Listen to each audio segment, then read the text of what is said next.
מחקים את הטבע ליצירת חומר סיכה למפרקים ולשימושים נוספים על מנת להעלות את איכות החיים. חומצה הילורונית מיוצרת בגוף באופן טבעי וממלאה את החלל הבין-תאי של רקמות גופנו. הייחודיות של חומצה הילורונית לספוח כמות אדירה של מים ולשמור על נפח האור ועל איכותו.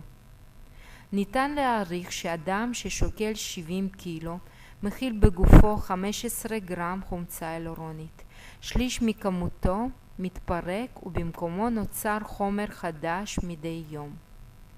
המסה פוחתת עם הגיל ומשפיעה על תהליך ההזדקנות שבא לידי ביטוי בהתקמטות האור, שחיקת סחוס, יובש בעיניים. חומצה הילורונית היא מרכיב מרכזי בנוזל סינוביאלי הממלא את חלל המפרק.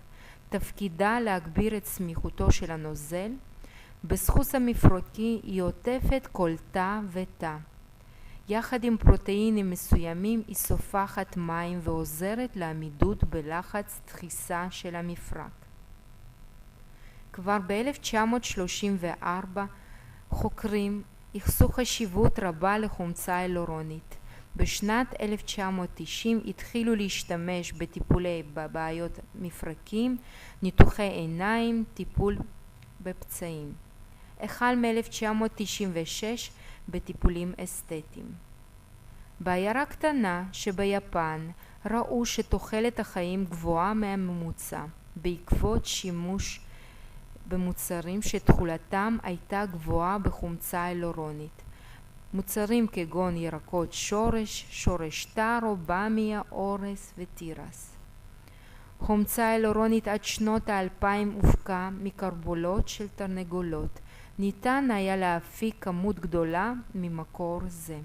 אך פעמים רבות הגוף פיתח נוגדנים ואלרגיות ממוצרים אלה, כיוון שהכילו כמויות נכבדות של חלבון ממקור זר.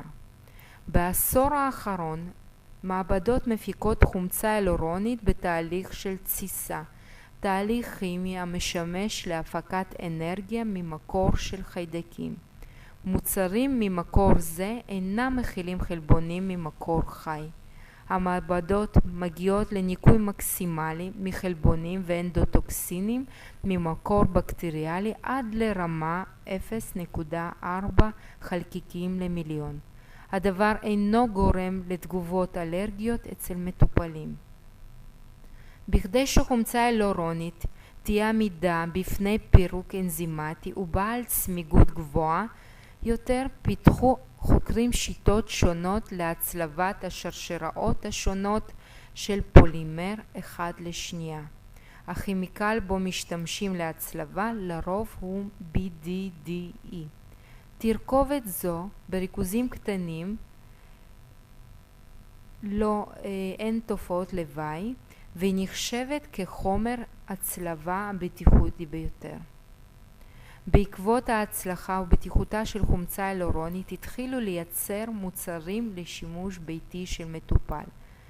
מוצרי עיניים מיועד לעיניים יבשות. בזכות מבנה הכימי של חומצה הילורונית נוצרת שכבת לחות יציבה.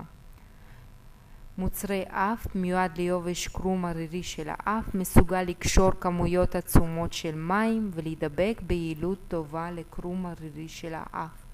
מוצרי פה נוצרת שכבת הגנה על החניכיים שאינה נשטפת בקלות. היא משמשת מעין תחבושת טבעית על חניכיים. מפחיתה את טוקסינים הגורמים לדלקת חניכיים ומזרזת את תהליך הריפוי הטבעי של הפצעים. מוצרי פנים עדיין לא מושלמים בכדי שמולקולה תחדור את שכבת האפידרמיס.